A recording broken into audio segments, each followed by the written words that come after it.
You're scrambling to find content to support your business. You feel like you're creating content on the fly, and then when you actually put it together, you're not really proud of the work you do because you know you should be planning better. If this is you, then stick around because I'm gonna teach you how to plan content for a month, 30 days in advance. Hey guys, what is up and welcome back to my YouTube channel. I'm Jen Morilla. This YouTube channel is for entrepreneurs, bloggers, coaches, and content creators. Today, we're gonna dive into how to plan content for a month, 30 days in advance. So go ahead and grab that pen and paper because I promise you are going to need it. And if you're new around here, don't forget to hit that subscribe button and hit that bell so you get notified because I upload videos like this every single week and you do not want to miss out. And if you're excited to plan your content for the month in advance, then I want you to give me a thumbs up. And let's dive into it, shall we? In this video, I'm gonna teach you how to plan content for YouTube, Instagram, and blog posts. I think the number one question I always get asked is like, Jen, where do you find your content? How are you constantly motivated to create content? So in this video, I'm gonna dive deep into how I actually pick the type of topics that I wanna talk about in my content, and I'm gonna teach you how to plan content. The first thing you wanna consider is your niche, right?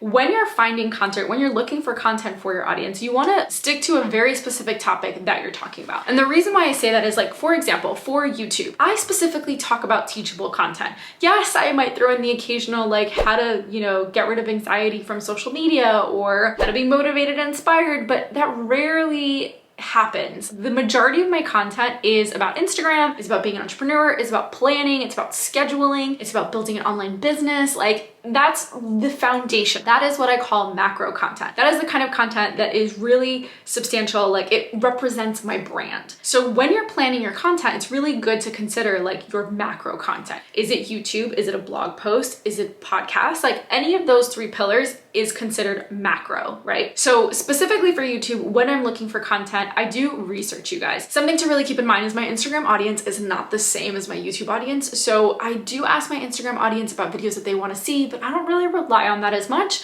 because the people that watch me on here are very different from the people that follow me. Very different audience. So a lot of the work that I do is research. Like I look at analytics, I look at topics that might work well with me. If you're interested in seeing a video about that, then drop in the comments below YouTube video about creating content because then I will create that for you guys. But for now, just so that this video isn't super long, we're gonna make sure that we just get crystal clear on where I find the content, right? I get the content ideas from my Instagram audience, but then I go into my YouTube channel and I actually research the analytics on what is going to do well on my channel. Let's say, for example, my audience on Instagram wants to see posts on like hashtags, or maybe they want to see posts on like Instagram Reels. My YouTube audience doing videos on Instagram Reels isn't actually going to do well for me because I'm competing against like major people and people that have like 100,000 subscribers or over 1 million or something like that, right? So I'm not going to create that because the chances of people catching that video would be very slim versus me niching down to a very specific audience or a very specific topic. With YouTube, it's a whole other thing because you have to get very niche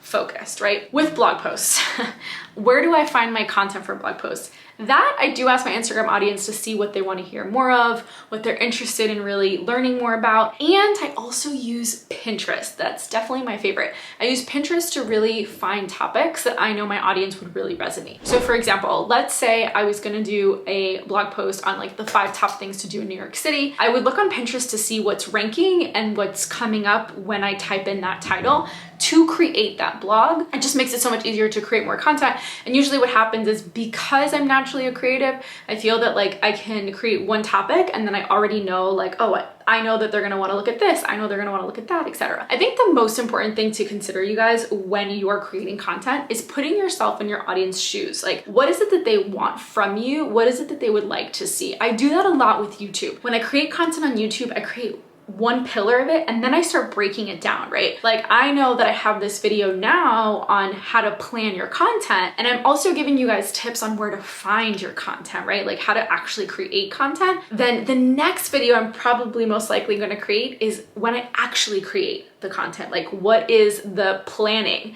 How am I strategically going into it, right? Like what are the days that I'm creating content? How do I set up my YouTube? How do I write my blog post? All of that stuff, that's probably where I'm going gonna dive into the actual creation and what that looks like in a later video, right? So there are tons of ways to research your audience on what they want. But the most important thing, you guys, is to ask your audience, like simply just ask them. On Instagram, I use polls a lot. I use the question box to ask my audience. I'm also in the DMs having conversations with people. So I really get to know what my audience is looking for and how can I best serve them, right? And I think that is the most important thing when you're creating content, is just to ask your audience, like, hey guys, what do you want to see? What is it that I can give value for? And then put yourselves in their shoes and then branch out to come up with more creative ideas that would help support them a little bit more. So now that we know where we're gonna get our content from, the next thing we wanna do is plan our content. And this is where it gets a lot of fun. You guys might wanna grab a pen and paper because this is going to be a lot of information. I also recommend that if any of you guys have like a calendar, like a paper calendar, that's something that I used to use a lot of, or I just literally used to use a planner and actually write down what my month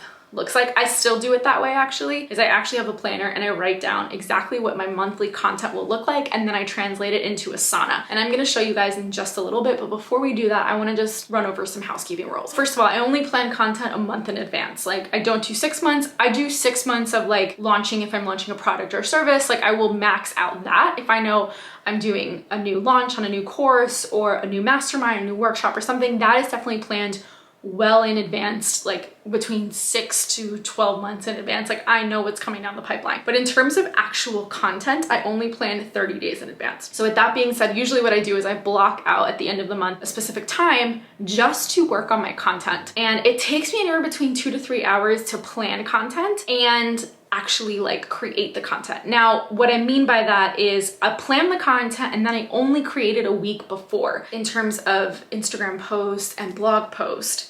Anything else like videos and reels, I actually do it in advance. Like I batch content as much as possible just because of my schedule, and I really try to be flexible. It's a lot to do, and I have a team and I have a person that edits my videos. Shout out to Elena. She edits my videos, and so I want to make sure that I give her enough time to put that stuff together and be in her zone of genius without me having to be like, we need this video right now. You know, you have your calendar, you have your pen and paper. Let's put pen to paper and let's map out what we're gonna do. So the first thing you're gonna put in are the holidays. If it's Christmas, Halloween, Thanksgiving, whatever it is, whatever month you're in, that holiday. Maybe it's the Independence Day for your country. Wherever you are, whatever it is, you need to put that on the calendar first. Obviously, if it's important to your country, don't put like National Pencil Day or something like that. I mean, you could for content, but that doesn't really matter. So you put that first. The second thing you put is any press and anything that you're selling. And I say press is like any magazines that you've been featured in, any publications, any podcasts, any TV appearances, anything, you put that on the calendar second. And then anything you're selling. So if you have a course coming up, you have a workshop, you have a mastermind, you have an event, tickets that you're selling, you put that in second as well. From there, you put in, as you heard me refer to earlier, macro content, right? And that is the YouTube, the blog post, and or a podcast. In my case, I only have a YouTube video and a blog post. So those are my macro contents. And so I put that in third. And usually my YouTube videos are on Tuesdays and my blog posts are on Wednesdays. The fourth thing I put into context is the micro content. Now the micro content supports the macro content and the press. And the micro content is Instagram posts, LinkedIn posts, Facebook posts, Instagram stories, Instagram reels, IGTV, anything of that context, right? Just want to say that this is so important, you guys, because when I do this with my students, they have like a light bulb moment when they realize, holy shit, my most important, aka what should be micro content is actually micro content for them, is like Instagram posts. That's when you know you kind of have to take a step back in your business and reevaluate where your business is at. Because that tells me that if you're focusing on Instagram as your macro content, that tells me that you are relying on Instagram to run your business, and that is a no-no, right? Because if Instagram dies off tomorrow, what are you gonna do with your followers? What are you gonna do with the content that you created? It's all lost, right? So that's why you create a website, that's why you have a blog post, that's why you have a podcast or a YouTube channel, and that's why you rely on your own platform, aka your own website, your own location, to get people there, pretty much, right? Instagram is just the vehicle. I'm pretty sure if you haven't heard me say this before in any of my other videos, you should go check it out. But I always say that social media is the vehicle to get people to a destination. The destination should be a website, a store, a product, an event, a service, anything along the lines of that. You shouldn't be relying on Instagram slowly to run your business. That is a big No, no. The macro content is what supports your business, the products or the services, and the micro is what supports that. So without further ado, let's jump onto my computer and let me show you exactly how I plan and what that looks like for you guys in my Asana. All right, guys, so just how I broke it down in the video, I'm gonna break it down here. Like, we're actually gonna implement. I'm gonna show you exactly how I put this together. Do not get overwhelmed with this. This is my Asana. Asana is also free, so you can utilize Asana for free until you obviously need to pay for the paid version, and or you can utilize a Google Calendar and able to adjust it like this. I prefer Asana because it's obviously where my team is and everybody is, and have control of that, and everybody knows what's coming down the pipeline and all that fun stuff. We're gonna look at the month of November here, and obviously it's mid-month, so half of the stuff is a little bit gray because it means that it's already been done, right? Like, I've completed these tasks, we're finished, right? So we're looking at the week of the 16th, and this is what's coming up. And I know it looks a little bit overwhelming, but it's really not, and I'll explain in a second. I usually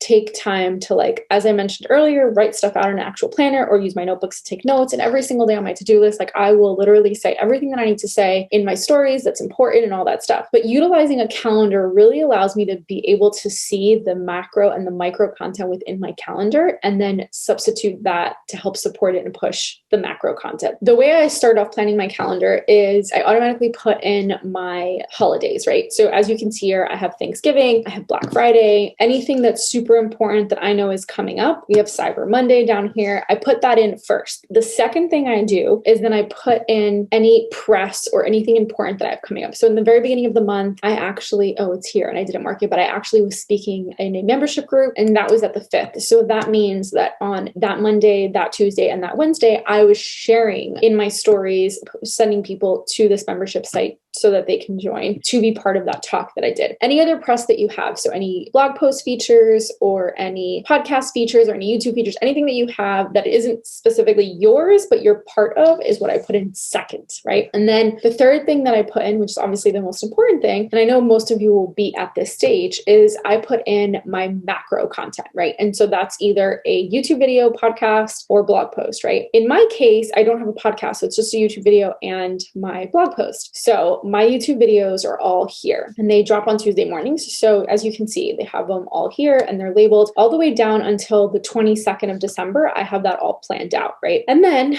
my blog posts drop on Wednesdays. So I also have that all planned out here, as you can see. The next thing that I do to support these macro content is I create the micro. And that is Instagram posts, Facebook posts, LinkedIn posts, IGTV, IG Reels, IG Stories, all that stuff to push it. Now, like I said, I'm the kind of person that really, like, to the T, details all my stuff out and make sure that I have everything planned out so I know exactly what I'm talking about. So I can literally go on Monday and I can say, okay, I know this is on my to-do list. I know this is what I need to talk about, right? So I'm going to show you guys a perfect example. This last Friday, as you can see here, and again, everything is like marked off because it's like a little gray. I spoke about like a previous weekend recap. So every week at the end of my stories, I just dive in and just say like, hey guys, if you didn't catch my YouTube video, check it out here. If you didn't catch this press, this blog, blah, blah, blah, check it out here, right? I remind myself to promote my YouTube video again. I promote my YouTube video that came out that Tuesday every single day that week, just in my stories, right? I will also create a post on LinkedIn, but usually what happens is that whatever I share on my YouTube video that day that it comes out, as you can see right here, I also share it on LinkedIn, Instagram stories, and all that stuff. And so that is also here. Like, I literally do it every single day. I don't make a post on LinkedIn every day. I don't make a post on Facebook every day. I do it every other day. My team has that already scheduled out for that. But obviously, some of you might not have a team. Something to consider that you want to have it like planned out. Now, the second thing that I do to support that YouTube video is I do the post, I share the stories. Okay, great. And I make sure that I plan for that the whole week. Now, my blog post, a blog post coming out on Mexico, I share it again. This is on Wednesday. So Facebook, LinkedIn, IG stories, etc. I also promote my YouTube videos in my stories one more time. I also promote the blog post. I put here, share blog post, Facebook, LinkedIn, and Instagram stories, right? So that's what I do.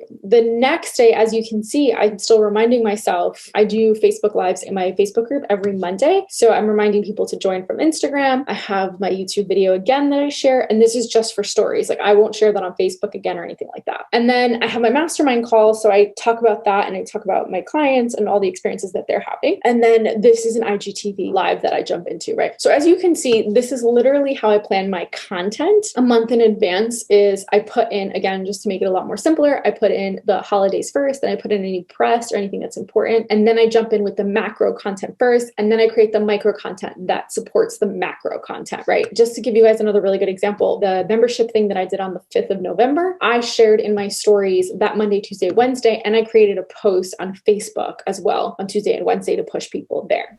All right, you guys, so there you have it. You have now planned 30 days in advance your calendar. I hope this video was super helpful. If you want more tips on Instagram growth and planning, check out these videos here where I dive into Instagram growth and the new algorithm and how to plan your week as an entrepreneur. This would really help you set that up. But until next time, bye guys.